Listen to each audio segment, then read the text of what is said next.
पिछैती गन्ने की बुवाई के समय क्या क्या डालना चाहिए, अर्थात कौन सा खाद डालना चाहिए, कौन सा कीटनाशक डालना चाहिए, कौन सा फंजीसाइड डालना चाहिए और इसके साथ हम क्या क्या डाल सकते हैं जिससे जो हमारे गन्ने की जो उपज है हमें ज़्यादा मिले, जिसमें लागत भी कम आए और ज़्यादा उपज लेकर जो क्वालिटी है वो भी शानदार आए।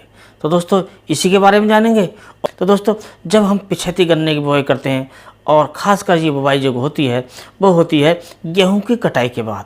जो हमारे गेहूं के किसान हैं, गेहूं की फसल करते हैं, उसके बाद वो जुताई खुदाई करके उसमें उसकी जो गन्ने की जो बुवाई करते हैं तो ये पिछैती बुवाई करते हैं। तो दोस्तों ये ख़ास समय तो नहीं होता है क्योंकि इसकी जो बुवाई अधिकतर होती है वो अप्रैल के लास्ट में होती है या मई के शुरू में होती है और ये जो समय होता है ये काफ़ी लेट हो जाता है और जो हमारी जो फसल है अधिकतर हमारे किसान भाई यदि ध्यान नहीं दें तो ये फसल अच्छी नहीं हो पाती और इससे जो उत्पादन है वो ठीक से नहीं मिल पाता। अब ऐसा क्या करें कि जो हमारा जो उत्पादन है वो हमें ज़्यादा मिले, अर्थात जो हम लेट गन्ने की बुवाई करते हैं, पिछैती गन्ने की बुवाई करते हैं, उससे जो हमारा जो उत्पादन है वो हमें शानदार मिले और उसकी क्वालिटी भी शानदार आए और कुल मिलाकर उससे हमें ज़्यादा मुनाफा मिले। तो दोस्तों जब हम अपने गन्ने की बुवाई करते हैं तो सबसे पहले बात आती है कि इसमें कौन कौन से फर्टिलाइज़र प्रयोग करने चाहिए, कितनी मात्रा में करने चाहिए। तो दोस्तों इसका जो पूर्ति है खाद की वो हम कर सकते हैं, वो 3 तरीके से कर सकते हैं। सबसे पहला और सबसे सही जो तरीका है वो होता है हम इसकी जो पूर्ति करें वो सिंगल सुपर फास्फेट के द्वारा करें, अर्थात जो फास्फोरस की पूर्ति होती है वो सिंगल सुपर फास्फेट से करें। इसके लिए हमें 3 बोरे सिंगल सुपर फास्फेट लेना चाहिए और दोस्तों इसके साथ हमें लेना चाहिए 1 बैग यूरिया का। तो इससे फास्फोरस की पूर्ति हो जाती है, नाइट्रोजन की पूर्ति हो जाती है और इसके साथ 1 बैग लेना चाहिए हमें MOP का। इससे हमारी जो पोटास की पूर्ति हो जाती है और यही पोटास है जो हमारे गन्ने को जो विभिन्न रोग आते हैं उनसे बचाएगी, अर्थात उन रोगों से लड़ने की क्षमता इस पोटास में है। यदि हम पोटास की पूर्ति अपने गन्ने में करते हैं तो उसमें रोग कम आते हैं और हमें जो उपज मिलती है वो ज़्यादा मिलती है।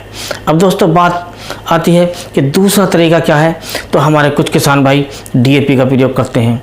यदि हम DAP का प्रयोग करते हैं तो इसमें हमें करीब 1.5 बैग DAP का लेना चाहिए और उसके साथ क्योंकि दोस्तों इसमें नाइट्रोजन भी होती है, फास्फोरस भी होती है, लेकिन इसमें पोटास नहीं होती है।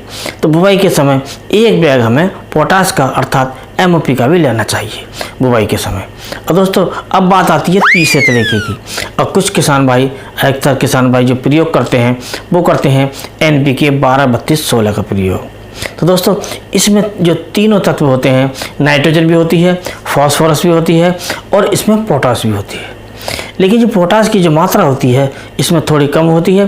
तो इसमें हमें 15 किलोग्राम करीब हमें लेना चाहिए पोटास, अर्थात हम 15 किलोग्राम प्रति एकड़ के हिसाब से यदि इसमें हम पोटास की भी पूर्ति कर देते हैं तो हमारी जो संतुलित मात्रा पोटास की हो जाती है। तो कुल मिलाकर ये हमारा जो खाद हो जाता है ये संतुलित हो जाता है, इससे जो हमें जो उपज मिलती है बहुत ज़्यादा मिलती है। अब दोस्तों हमने खाद की पूर्ति सही तरीके से कर दी, संतुलित मात्रा में कर दी और जो तीनों पोषक तत्व हैं इनकी पूर्ति कर दी, तो यही काफ़ी नहीं रहते हैं, हमें बाद में और भी कई चीज़ों का ध्यान रखना होता है। अब होता है जो कीटनाशक का, तो कीटनाशक हमें कौन सा प्रयोग करना चाहिए। तो दोस्तों इसमें जो हम बुवाई के समय कीटनाशक प्रयोग कर सकते हैं वो हम कोराजन का भी प्रयोग कर सकते हैं और जो आता है आपका जो इमिडाक्लोप्रिड प्लस फिप्रोनिल, इसमें इमिडाक्लोप्रिड 40% होता है, फिप्रोनिल 40% होता है। इन दोनों का कॉम्बिनेशन आता है। ये सीरासागी के नाम से आता है, लिसेंटा के नाम से आता है, पोलिस के नाम से आता है और भी कई कंपनियों का आता है। हम कोई सा भी प्रयोग कर सकते हैं और इसकी जो मात्रा हमें लेनी है बुवाई के समय वो लेनी है 200 ग्राम। तो इस प्रकार हम कीटनाशक का प्रयोग करके अपनी फसल को जो विभिन्न प्रकार के जो कीट होते हैं उनसे बचा सकते हैं और अपनी फसल से ज़्यादा उत्पादन ले सकते हैं।